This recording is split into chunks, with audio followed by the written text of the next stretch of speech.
What's going on, guys? Welcome back to Movie Positive. Welcome back to Drunk Reviews. We found the homeless guy again. He was on the road again. We just decided, hey, let's bring him back to the reviews. Pat's walking in right here. And welcome back to Drunk Reviews. And today we are reviewing Falcon and the Winter Soldier, Season 1, Episode 2.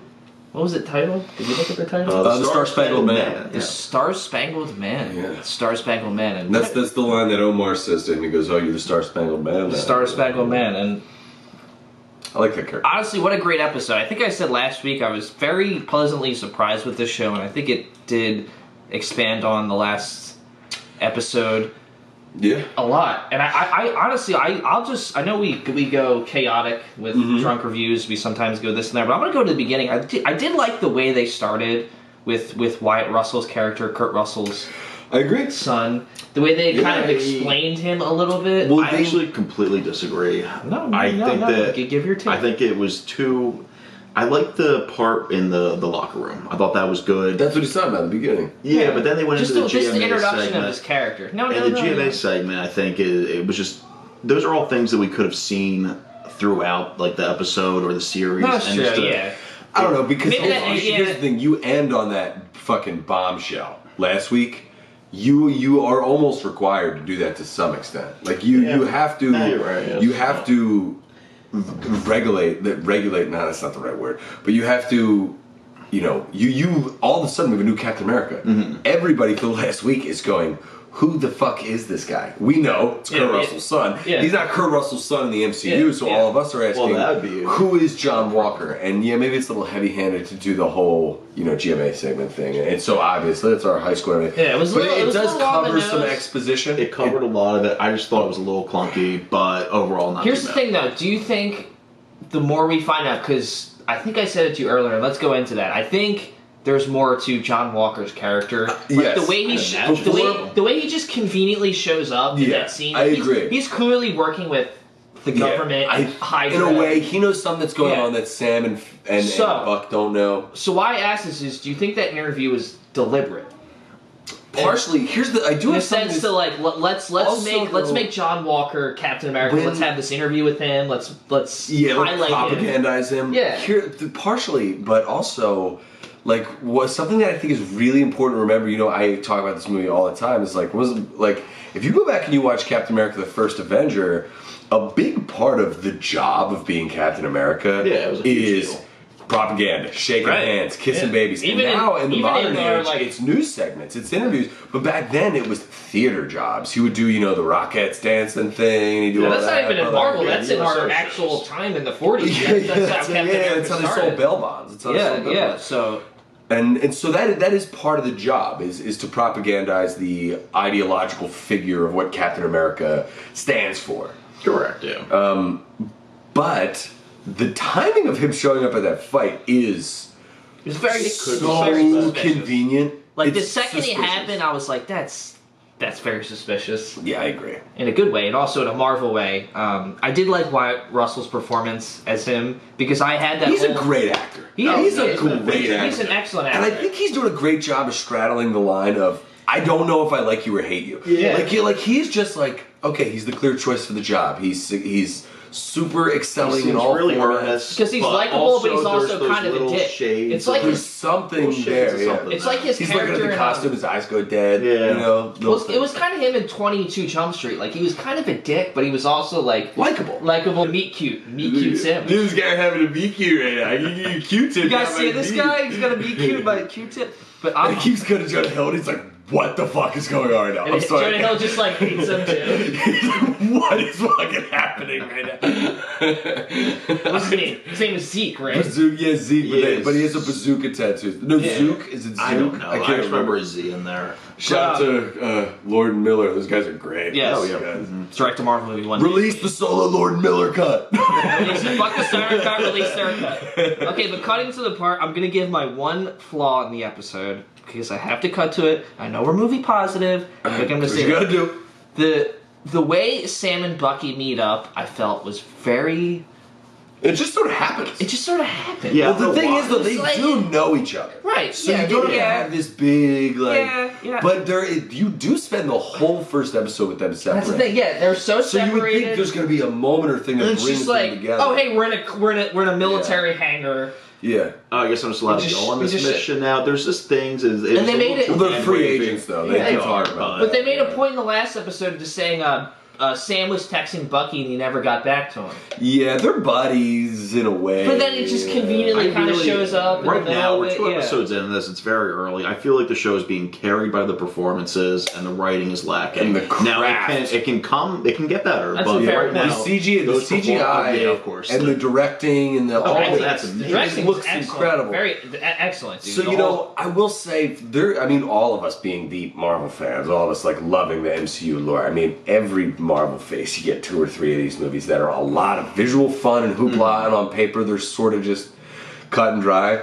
I have a feeling that this is leading us to believe that that's what we're doing. That's right. And I think that we're going to get 2, 3, 4 episodes in this, and we're like, okay, this is not a Thor: The Dark World, but like it's a fun action movie kind of thing, and it's about the fighting and the sequence and the visual hoopla of it all.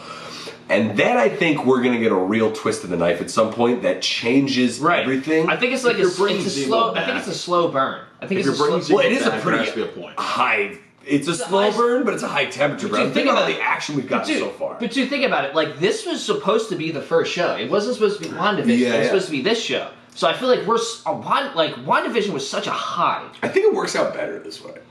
I think it does, but also I think the way Marvel wanted to start it off was like, let's start off with a slow burn, grounded type of show. Here's the thing, though. You call this a slow burn. Every episode is a 20-minute fight scene. That's not exactly what I would call a slow burn. I'm comparing it to WandaVision, though. The plot was. But WandaVision was like chaotic. WandaVision's more of a slow burn than this is, I feel like, because it's like, WandaVision's like so settled that you're like, what the fuck is this? But it was that mystery. It was that mystery box aspect. The mystery box just fills you with adrenaline. Where you're like, what is going on? Yeah, WandaVision was a very dense show. This is not. What was that? I'm sorry. Yeah, WandaVision was a very dense show. You know, the writing was everything was packed, and this isn't there yet. Theologically, it was a dense show. Like just the way it plays, and like what is going on, and like what is the nature of what's happening here. Like with this, we don't have those grand questions with this. It doesn't need to be. But we do have these. I gotta say, one thing I will sing the praises of this show about is, and I do agree with you. I think there are some moments with the writing where it's like, that seems a little, and like when they meet, it's like that's happened fast. Well, one of the things that I really want to sing the praise about this show is not just the music and the directing, all that's great, Henry Jackman, all that. Henry Jackman is killing it. Carrie Scogland, all that, great, fantastic. But the action sequences and the choreography of them, even though they're so CGI, and some of them are filmed, especially for a TV mixed show, with real people, like the way everything flows seems so natural and gritty. The way you can really tell that they're pulling a lot from the bridge scene in Winter Soldier, the highway fight scene. Yes, like the level of fighting is just the real tacticalness, interactive. Like every move has a counter move. Every action has a reaction. It's not just... It's like I told you earlier, it's telling a story. The action tells a story. Absolutely. They're very crafty with how they're using the budget here. They're not using it on sets. They're using it on those moments. So they're flying everybody to Germany, and they're doing it. And then they're just paying the CGI. But we're talking about positives, though. My favorite part of the entire fucking episode was that one little moment where they're in the therapy session. And they have to scoot to each other. See, because we saw the trailer. Which was also funny. But we saw the trailers of why Sam and Bucky like each other. And we're like, oh, because they both like Cap, and there's this kind of banter. Yeah. Friend of a friend. Yeah. He's not. You guys bet. That's what we thought it was. Does that make me Cap? Yeah.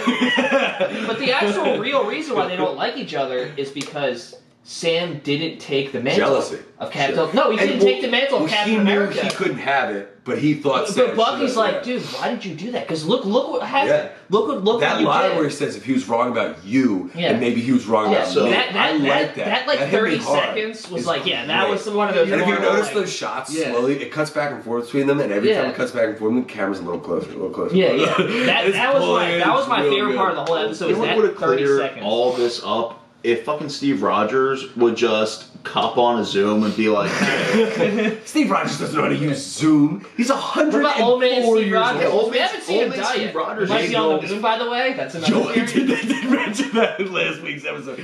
Yo, if Cap is on the moon, I want an entire moon Cap show. Just the fact that you're saying moon Cap, moon and Cap in one It's sentence. the new era of Cap. He's an old man. He can't fight anymore. Yo, but I will say, Isaiah threw that cigarette case through the wall. What We're a talking great about scene. Isaiah. What a real great quick. scene. I love the concept of, like, we had the Winter Soldiers, we had Russia using the serum and making all these people, and it's like, yeah, of course America was making it. Makes super sense. soldiers. Of course they were. And this guy just never got any of the glory and did all the work. And he was in, and I love how they chose the Korean War, because the Korean War is a war that gets no glory. It's not just the timeline thing; it's a public image thing. Yeah, true. The Korean War was met with no public love. It was met with admonishment. It was 5 years after the fucking World War II, and everybody was like, "What are we doing back in Eastern countries trying to implement?" And it got no real love or attention.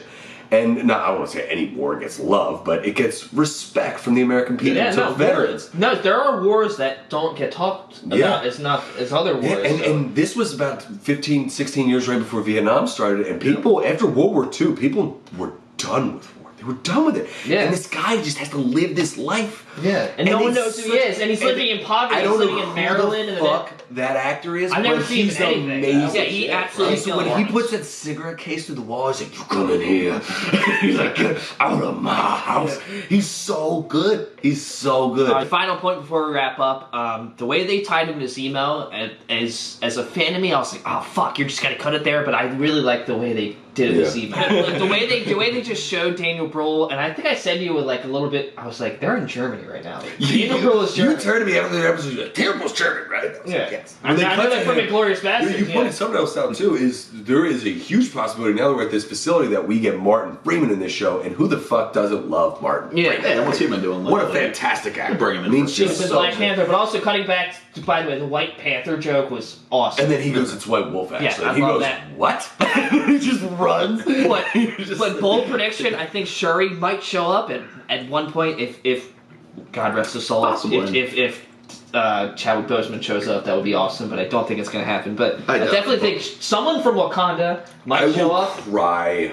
Yeah. If Chadwick Boseman is in this show, I will. If they've just I will been cry to hiding the it. point where it looks like I got out of a pool. If they've been hiding it so this whole time, through. if I'm a betting man, I don't think they're going to do it. But I definitely think someone from Wakanda might shows up. Maybe Shuri. I hope Shuri. I love Shuri. Winston Dukes and Baku, maybe someone. No. He wants nothing to do with it. No. It's more likely to be Shuri. Yeah. Shuri likes the Wakanda outreach program. Well, she made his arm. Baku is not coming to America and standing there like, "Oh, what are these Americans up to?" He doesn't give a shit. Germany right now. I know, but he doesn't give it. But when we thought Shuri was going to show up, we were in Baltimore. So, and the Wakanda Outreach Program is in the U.S. I'm sure it's all over the world. I think it was in L.A. The initial one he made in Black Panther, but it was in Oakland. There's definitely a possibility. It was in Ryan Coogler's childhood neighborhood. Yeah, it was in Oakland. Yeah, right. But there's definitely a possibility. Shout out Ryan Coogler, the greatest of all time. Yeah, there's definitely a possibility that someone from Wakanda does show up at some point. So mark it here